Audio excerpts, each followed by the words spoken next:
गुरुर्ब्रह्मा गुरुर्विष्णू गुरुर्देव महेश्वरा सद्गुरु साक्षात परब्रह्मा तस्मै श्री सद्गुरुवे नमः। जय जय रघुवीर समर्थ श्रीराम समर्थ। सद्गुरु चरणांना नतमस्तक होऊन आपण या सुंदर सकाळच्या मनमोहक वातावरणामध्ये या निरूपणाची सुरुवात करूया। माईबाप सज्जनांचं स्वागत आहे। समर्थांनी सांगितलेलंच आहे ना, आज दसरा म्हणजे दसरा झालेला आहे आणि या दसऱ्यानं या मनुष्यानं काय शिकावं बरं? अज्ञानावर ज्ञानानं आणि शत्रूवर पराक्रमानं, अंधारावर प्रकाशानं आणि क्रोधावर प्रेमानं विजय मिळवण्याचा सण म्हणजे हा विजयदशमी आहे, म्हणजेच हा दसराच आहे ना। समर्थांनी सांगितलेलं आहे, प्रत्येक मनुष्यानं प्रत्येक जीवानं या दसऱ्याला संकल्प केला पाहिजे की माझे इथून जाणारे वर्ष आहेत ना ते सुख समाधानाचे जाओ। आणि ते जातील कधी? जेव्हा या श्रीरामाच्या वचनामध्ये वचनबद्ध होऊ, श्रीरामाच्या नियमांमध्ये आपण गुंफले जाऊ ना, तेव्हाच आपले दिवस समाधानाचे जाणार आहेत, तेव्हाच आपले दिवस सुखाचे जाणार आहेत। कोणीतरी म्हटलंच आहे ना, आला दसरा आली दिवाळी हसू नाचू या हो, नवीन हे वर्ष सुखाचे जाओ, नवीन हे वर्ष सुखाचे जाओ। बघा किती सुंदर रचना आहे। म्हणजे दसरा आलेला आहे, दिवाळी आलेली आहे आणि दिवाळी आणि दसरा सण म्हणजे मनुष्याच्या जीवनामधील सर्वात आनंदाचा क्षण आहे, हा आनंदाचा सण आहे। म्हणून मनुष्याने जर समाधानी आणि आनंदी राहायचं असेल ना, तर या सणाकडून शिकून घ्यावं, म्हणजे या दसऱ्याकडून शिकून घ्यावं, या विजयदशमी कडून शिकून घ्यावं। पण मनुष्य मात्र या क्रोधामध्ये अडकलेला आहे, मनुष्य शत्रुत्व निर्माण करण्यामध्ये अडकलेला आहे, मनुष्य अंधारामध्ये अडकलेला आहे, मनुष्य अज्ञानामध्ये अडकलेला आहे आणि या सर्व पराक्रमामध्ये त्यातच त्याला सत्य दिसत आहे। पण खरं तर पाहायला गेलं ना तर ते पूर्ण असत्य आहे। पण त्याच्या डोळ्यावर आहे ना अंधाराची पट्टी बांधलेली आहे आणि ही अंधाराची पट्टी आहे ना, हा अंधाराचा लेबल आहे, हा अंधाराचा चष्मा आहे। तो त्याला खराखुरा दिसेल कधी? जेव्हा तो चष्मा काढून टाकेल ना आणि या नितळ डोळ्यांनी पूर्ण जग पाहिल, तेव्हा हे जग त्याला संपूर्ण दिसेल ना, पण तो सर्व दुरून पाहत आहे। पण समर्थांनी सांगितलेलं आहे, जर तुझ्या डोळ्यांना दिसतं ना ते तर तुला खरं वाटत असेल तर तुला ते जवळ जाऊन पाहायला लागेल।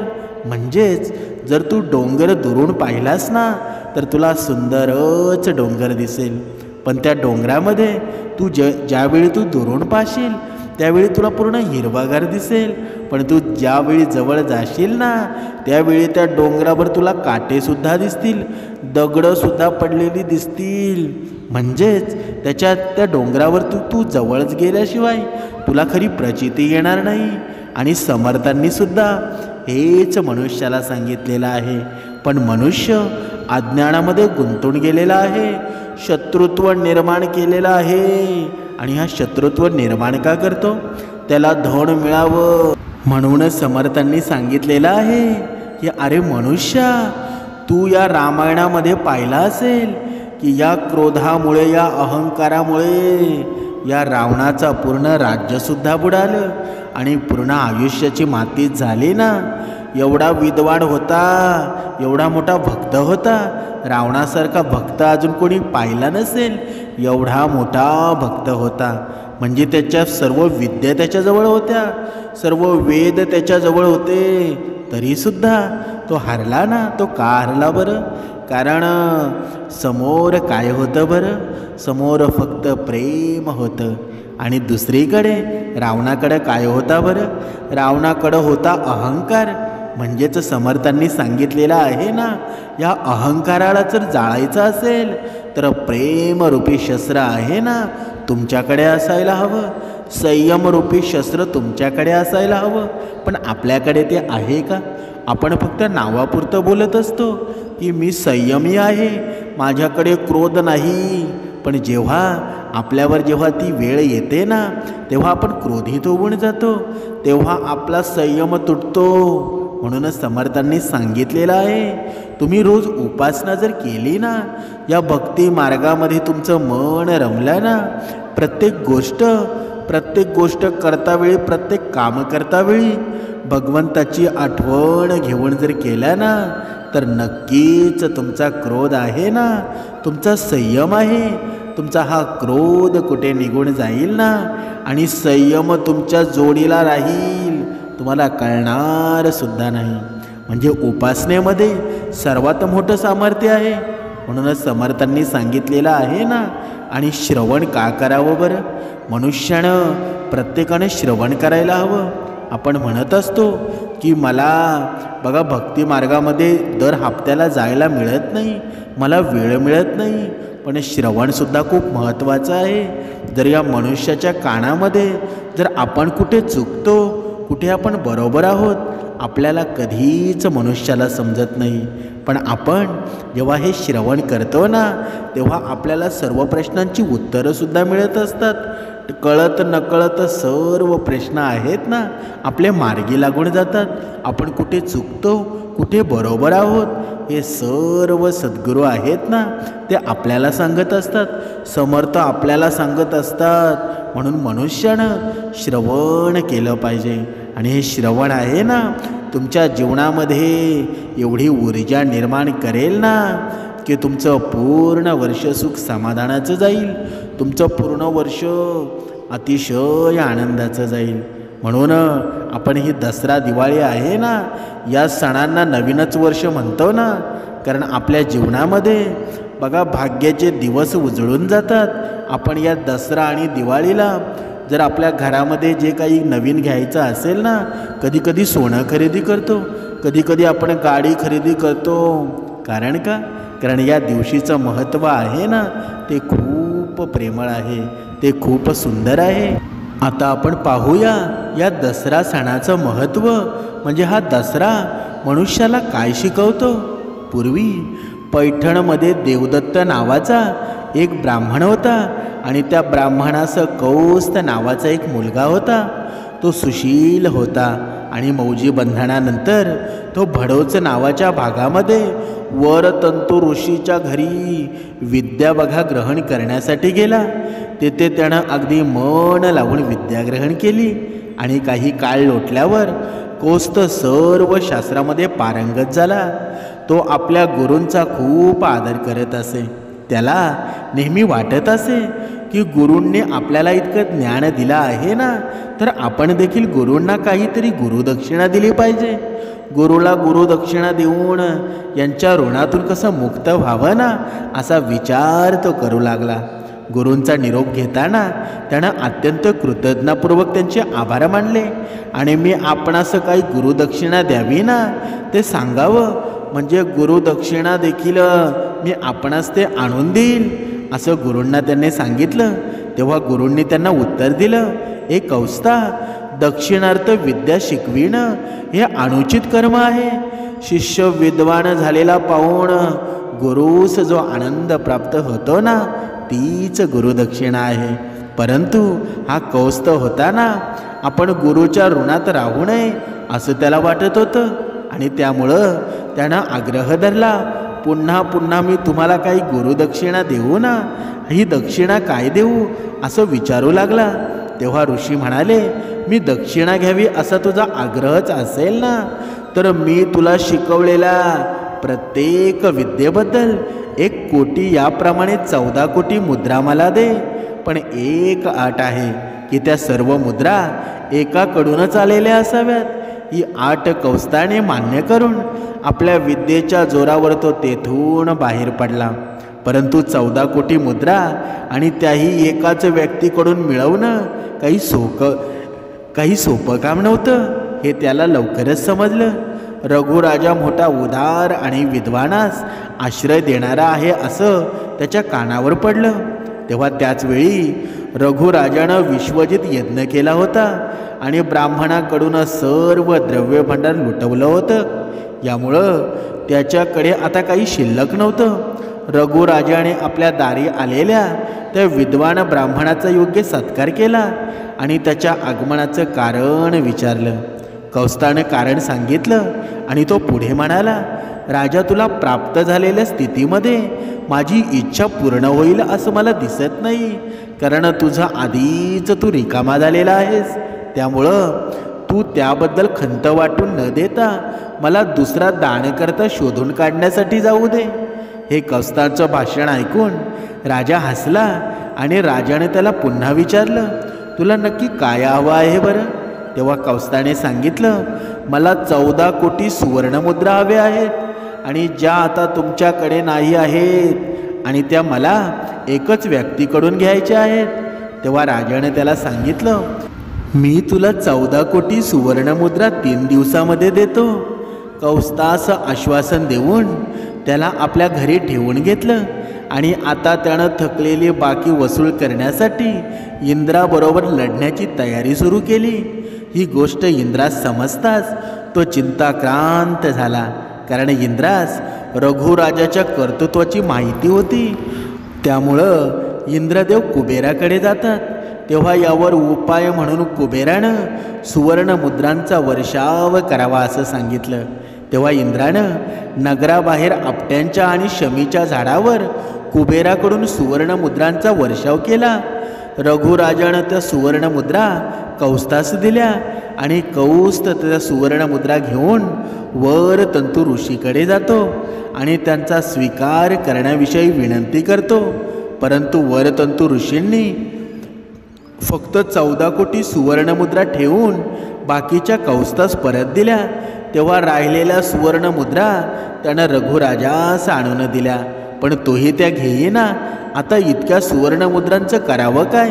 म्हणूनच शेवटी त्यानं आपट्याच्या आणि शमीच्या झाडाखाली त्या मुद्रांचा ढीग करून त्यानं लोकांस नेण्यास सांगितलं. लोकांनी श्रीमंत होण्याची ही संधी साधून त्या नगरीच्या सीमेबाहेर असलेल्या त्या झाडाची पूजा केली आणि सोने मनसोक्त लुटलं. एकमेकामध्ये देऊन आनंद व्यक्त केला आणि हा दिवस विजयादशमीचा होता. त्या वेळेपासून या विशिष्ट झाडांची पूजा आहे ना, ही सुवर्णमुद्रांच्या ऐवजी या झाडांची पाने लुटण्याची प्रथा सुरू झाली आहे. म्हणजेच आपण सुद्धा पाहिलं असेल की आपल्या गावामध्ये असो, आपल्या शहरामध्ये असो, आपण ही प्रथा आहे ना ती आत्तापर्यंत चालू ठेवलेली आहे आणि यामध्ये आनंदच आहे ना. आणि समर्थांनी सांगितलं सुद्धा आहे, जेवढे आपण एक होण्याचा प्रयत्न करू ना, तर हे आपल्याला सण शिकवत असतात आणि हे दसरा दिवाळी आहे ना, म्हणून आपल्या जीवनामध्ये आनंद निर्माण करतात, समाधान निर्माण करतात. आपल्याला माहीतसुद्धा असेल, आपण आता रामायणामध्ये जाऊया, कारण या रामायणामध्ये एवढी ऊर्जा मिळते ना, एवढा चमत्कार पाहायला मिळतो ना. तुमच्या जीवनात कधी हा चमत्कार घडला नसेल. ही बघा, शमीची पानं पाहिली आपण, म्हणजे वनवासाला जाताना श्रीरामप्रभूंनी शमीच्या झाडांच्या त्या ढोळीमध्ये ही शस्त्रे ठेवलेली होती आणि या शमीच्या खोडातून व पानांतून उत्पन्न होणाऱ्या तेज तत्वरूपी धगीमुळं शस्त्रातील सुप्त मारक शक्ती आहे ना, ती अखंड कार्यरत अवस्थेमध्ये राहू शकते. आणि यावेळी प्रभू श्रीरामचंद्रांनी जरी ती शस्त्र उतरवली तरी त्यांनी या शस्त्रांच्या माध्यमातून मारक शक्ती दुर्जनांवर सोडून शमीपत्रांच्या साह्यानं संपूर्ण ब्रह्मांडामध्ये मारक तत्वाचं हे कार्य केलं. आणि या दसऱ्याच्या दिवशी श्रीरामांचं तारक तर हनुमानाचं मारक हे तत्व आहेत ना, ते कार्यरत होत असतात. म्हणून शमीपत्र हे आहे ना, हे तत्व आहे आणि आकृष्ट करून घेऊन वायुमंडळामध्ये प्रक्षेपित करण्याचं महत्त्वाचं कार्य करतात. आता दुसरी कथा अशी सुद्धा सांगितली जाते की महिषासूर नावाचा एक राक्षस होता. त्यानं खडतड तप करून ब्रह्मदेवाला प्रसन्न केलं आणि आपणाला त्रैलोक्याचं राज्य मिळावं असा वर मिळवला. म्हणजे तसंच पुरुषाच्या हातून तुला मृत्यू येणार नाही असाही वर त्यानं मिळवला होता. आणि त्याच जोरावर मेलेल्या राक्षसांना तो पुन्हा जिवंत करत होता. महिषासुरानं बृहस्पतीला कैद करून पाताळामध्ये स्थानबद्ध करून ठेवलं आणि इंद्राचा या महिषासुरानं पराभव केला. आणि ब्रह्मा विष्णू महेश यांना जिंकण्यासाठी तो धावून गेला. महिषासुराला पुरुषाच्या हातून मरण नाही म्हणून ब्रह्मा विष्णू महेश यांनी त्याला मारण्यासाठी पार्वतीची योजना केली. पार्वतीचं विजया नाव धारण करून शस्त्रांनी सज्ज झाली. त्यावेळी बघा महायक्षिणी, मोहमाया, चामुंडा अशा अनेक 56 कोटी स्त्रियांचं सैन्य तिने उभारलेलं होतं. असिलोमा, दुर्धर, दुर्मुख, बिडाल यासारख्या अतिबलाढ्य राक्षसांना या विजया देवीनं ठार मारून टाकलं. त्यामुळं या ताळजंग राक्षस संतापला आणि त्यानं विजया देवीवर प्रचंड पर्वत फेकला. आणि त्यावेळी देवीनं आपल्या शस्त्रानं त्या पर्वताचे तुकडे केले. घनघोर लढाई करून तिने महिषासुराचा वध केला आणि विजय मिळवला. म्हणून 9 दिवस आहे ना हे युद्ध चाललेलं होतं. आणि 10व्या दिवशी विजय मिळाल्यानं या विजयी देवीच्या स्मरणार्थ या दिवसाला विजयादशमी असं नाव मिळालं. म्हणजेच आपण दरवेळेला म्हणत असतो ही विजयादशमी म्हणजे काय, ही विजयादशमी म्हणजे काय, तर त्याचं हे कारण आहे. प्रत्येकाला समजावं म्हणून ही कथा सांगितलेली आहे. म्हणून पुढे समर्थांनी सांगितलेलं आहे, शौर्य, विजय, संपत्ती आणि विद्या देणारा असा सण आहे ना हा दिवस म्हणजे दसरा आहे. म्हणून रामायणानुसार अयोध्येचा राजा दशरथांचे पुत्र भगवान श्रीराम हा 14 वर्षाचा वनवास झाला होता ना, त्यावेळी सीता माता आणि त्यांचा भाऊ लक्ष्मण हे देखील वनवासामध्ये होते. आणि वनवासाच्या काळामध्ये लंकेचा राजा रावणानं माता सीतेचं अपहरणच केलं होतं ना. ही सर्व कथा तुम्हाला माहीत आहे, पण आजच्या या सांगण्याचं कारण असं हे खूप महत्त्वाचं आहे. म्हणजेच भगवान श्रीरामानं हे सर्व पाहिल्यावर रावणाशी युद्ध करण्याचा निर्णय घेतला. आणि रावण हा एक महान पंडित होता आणि पराक्रमी योद्धासुद्धा होता. त्याला अनेक वरदानसुद्धा मिळाले होते आणि त्याला बघा अपराजय मानलं जात होतं. म्हणजे रामानं वानर सेनेच्या मदतीनं, ज्यामध्ये हनुमान होता, सुग्रीवसुद्धा होता, जांबवंतसुद्धा होता, म्हणजे अनेक बलाढ्य सैनिकसुद्धा होते. म्हणजे रावणाशी युद्ध केलं आणि हे युद्ध अनेक दिवस चाललं. शेवटी रामानं या दशमीच्या दिवशी रावणाचा वध करून सीतेची सुटका केली. आणि हा दिवस विजयादशमी म्हणूनच साजरा केला जातो ना. म्हणजेच या सर्व कथांमधून आपण काय शिकावं बरं, हा विजयादशमी आपल्याला काय शिकवते बरं.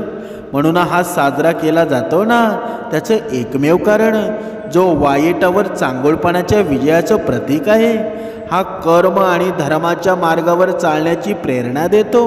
म्हणजे ह्या विजयादशमीला रावण दहन करण्याची परंपरा आहे. म्हणजेच ज्यामध्ये लोक रावणाचे पुतळे जाळून हा संदेश देतात ना की अहंकार, लोभ आणि अनेक गोष्टींचा अंत नक्कीच होत असतो. या दिवशी लोक नवीन कार्याची सुरुवातसुद्धा करतात, जी शुभ मानली जातात ना. अनेक ठिकाणी शस्त्रपूजनसुद्धा केलं जातं, विशेष पूजा अर्चनासुद्धा करतात. म्हणून विजयादशमी आहे ना हा उत्सव आहे.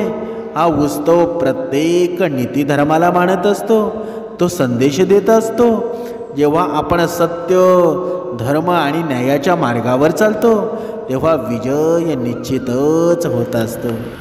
आपण महाभारतामध्ये सुद्धा पाहिलं असेल, दुर्योधनानं जेव्हा पांडवांना जुगारामध्ये हरवून हा 12 वर्षाचा वनवास होता आणि 13व्या वर्षामध्ये या अज्ञातवासाची अट घातली होती. म्हणजे 13व्या वर्षाच्या काळामध्ये अर्जुनानं आपलं गांडीव या शमी वृक्षावर लपवून ठेवलं होतं आणि बृहन्नलाच्या या रूपामध्ये राजा विराटाच्या सेवेमध्ये होता. जेव्हा गायीचं रक्षण करण्यासाठी जेव्हा अर्जुनाला युद्ध करावं लागलं ना, तेव्हा त्यानं शमी वृक्षावरून आपला धनुष्य काढून या शत्रूवर विजय मिळवला. त्याचप्रमाणे रामचंद्राजींनी लंकेवर चढाई करताना या शमी वृक्षाजवळ विजयाचा आशीर्वादच मिळवला होता ना. म्हणून या विजयादशमीच्या दिवशी या संध्याकाळच्या विजया काळामध्ये शमीचं पूजन केलं जातं. म्हणजेच ही सर्व माहिती आपण शास्त्राद्वारे पाहिलेली आहे. म्हणूनच समर्थांनी सांगितलेलं आहे ना, दसरा आपल्याला काय शिकवत असतो, ही विजयादशमी आपल्याला काय शिकवत असते. मनुष्यानं जर अहंकारावर विजय मिळवला ना, त्याच्या जीवनामध्ये धनसुद्धा येईल, समाधानसुद्धा येईल. म्हणजेच लक्ष्मीसोबत नारायणच तुमच्या घरामध्ये येईल. जर तुमच्या घरामध्ये जर लक्ष्मीच असेल आणि जर नारायण नसेल ना, तर पैसा असूनसुद्धा त्याच्यामध्ये तुम्हाला सुख मिळेल का? सुख मिळण्यासाठी नारायणसुद्धा हवा, आणि ह्या लक्ष्मीसहित नारायण येईल कधी? जेव्हा आपण समर्थांनी सांगितलेली ही भक्ती करू, समर्थांनी सांगितलेले नियम पाळू आणि प्रत्येकाच्या जीवनामध्ये सुख निर्माण करू ना, तर नक्कीच तुमच्या जीवनामध्ये हा दसरा तुमच्या जीवनामध्ये पूर्ण वर्ष आनंदामध्ये गेल्याशिवाय अजिबात राहणार नाही. म्हणून आयुष्यामध्ये एकच गोष्ट लक्षात ठेवा, जर आपल्याला वाटत असेल ना आपला काळ चांगला जावा, आपला येणारा वेळ चांगला जावा, तर दुसऱ्याच्या जीवनामध्ये सुख निर्माण करा. श्रीरामाने सुद्धा सांगितलं, जर मनुष्याने माणसासारखं जर वागलं ना, तरीसुद्धा माझी भक्ती होईल. म्हणजेच काही वेगळं करायची गरज नाही. जास्त शिक्षण जरी तुमचं नसेल ना, पण मनुष्यासोबत कसं वागावं ना, हे जरी आयुष्यात माणसानं शिकला ना, तरी श्रीरामांची भक्ती होईल. आणि हेच भगवंताला आवडतं. कारण भगवंताचा वास असतो ना, जिथे अशी जागा नाही तिथे भगवंताचा वास नाही. म्हणून अंतर्ध्यानामध्ये केलेली भक्ती असते ना, तिचं सर्वश्रेष्ठ असते. समर्थांनी सांगितलेलं आहे, अजूनही काही अशी भक्त आहेत, अशी माऊली आहेत, अशी काही माणसं आहेत जी भक्तिमार्गसुद्धा करत आहेत, उपासनासुद्धा करत आहेत. बघा, काळ दसरा झाला तरीसुद्धा आपल्या आईवडिलांच्या पाया पडायला गेलेली नाही, तरीसुद्धा आपल्या आईवडिलांच्या दर्शनासाठी गेलेली नाही. म्हणजेच तरीसुद्धा आपल्या मित्रांशी बोलत नाही, तरीसुद्धा आपल्या बहिणीशी बोलत नाही, आपल्या भावाशी बोलत नाही. पण हा दसरा सण आहे ना, हा दिवाळी आणि दसरा आहे, ती कटुता बंद करण्याचा सण आहे. तुमच्या जीवनामध्ये जर माणसाशी तुम्ही कटुता निर्माण केलेली असेल ना, तर सर्व विसरून जा. कारण या जगामध्ये तुमचा अहंकार जर तुम्ही जागा ठेवला ना, तर कधीच प्रेम निर्माण होऊ शकत नाही. आणि समर्थांनी सांगितलेलं आहे, जर भक्ती करून जर तुमची कटुता निर्माण होत असेल, मग त्या भक्तीचा काही फायदा आहे का? समर्थांनी सांगितलेलं आहे. आता इथे तुमच्या मनामध्ये हा प्रश्न निर्माण झाला असेल की समोरचा माझ्याशी बोलत नाही, तर मी कसं बोलायचं बरं? पण समर्थांनी सांगितलेलं आहे ना, ही नम्रता असते ना, ती मनुष्याला सर्वश्रेष्ठ बनवत असते. पण ज्याच्याकडे नम्र नाही ना, जो नम्र नाही ना, त्याच्याकडे तो कधीही सर्वश्रेष्ठ होऊ शकत नाही. म्हणजे आपण अगोदर नम्र व्हायला हवं, आपण अगोदर संयमी व्हायला हवं. जर एक हात पुढे केला ना, तर समोरचा देखील हात असतो ना, आपोआप आपल्या हातामध्ये येतो. म्हणून आपल्या जीवनामध्ये कटुता असेल ना, आपण आईवडिलांशी बोलत नसू, भावाशी बोलत नसू, बहिणीशी बोलत नसू, तर क्षमा मागा. कारण क्षमा हे शस्त्र आहे ना, जीवनामध्ये आनंदच निर्माण करणार, जीवनामध्ये समाधानच निर्माण करणार. आणि नक्कीच तुमच्या जीवनामध्ये समाधान निर्माण होणार आहे. भगवंतावर विश्वास ठेवा. बघा, भक्ती कमी करा, पण मनुष्यातला देव बघा. जेव्हा तुम्हाला मनुष्यातला देव दिसेल ना, तर नक्कीच तुम्हाला भगवंतसुद्धा दिसेल. म्हणून समर्थांनी सांगितलेलं आहे, भक्ती कमी केली तरी चालेल, पण दुसऱ्याच्या जीवनामध्ये दुःख निर्माण करू नका.